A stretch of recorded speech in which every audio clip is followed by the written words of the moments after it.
Keystart. This is really interesting. So it's not co-ownership. It's been in place for some time. Since 1989, I think, like a long time. Yeah. So it's effectively the government becomes the lender. So, Well, but it's a transitional sort of arrangement, you know. Yeah. Yeah.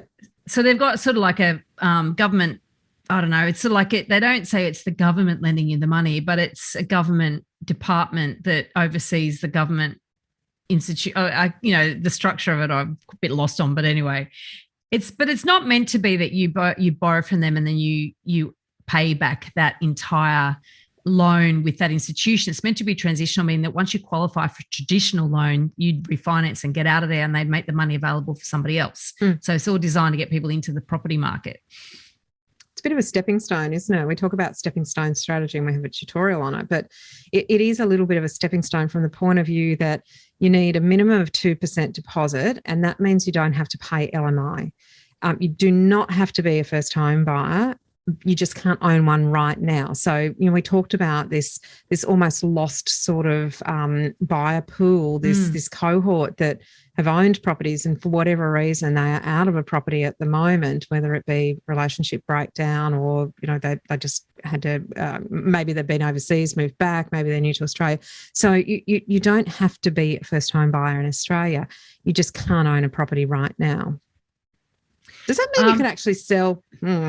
Does that mean you can actually sell your existing property and then qualify for the scheme? Potentially. Although if you've done well, mind you, the market in WA has been a lot tougher than elsewhere over the last decade.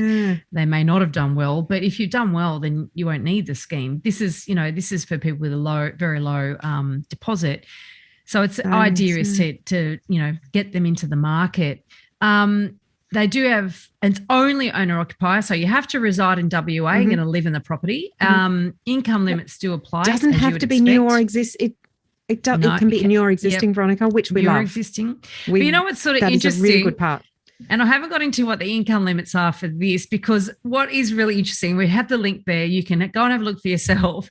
Every other incentive that has got an income cap, your income, and if they vary depending on where you live, if you lived in Sydney, for instance, and you're buying in Sydney and you live in Sydney, your income cap would be higher than if you're buying in regional New South Wales. That's typically what would happen, but not in WA. In Perth, the income cap is low, right? And it goes up to the highest in the Pilbara. Like the huge income cap in the Pilbara or Kalgoorlie, I think it is. And you think, I wonder why that is. Those big mining dollars. Those big miners. Yeah. So they're actually saying we want you to buy in these regional areas. In the regional areas, yeah, to actually encourage purchasing rather than FIFO. Because they want people to create communities in these locations. But I would hazard, have a look at past performance of property prices in those areas before you take advantage of such a scheme, because you might get stuck there.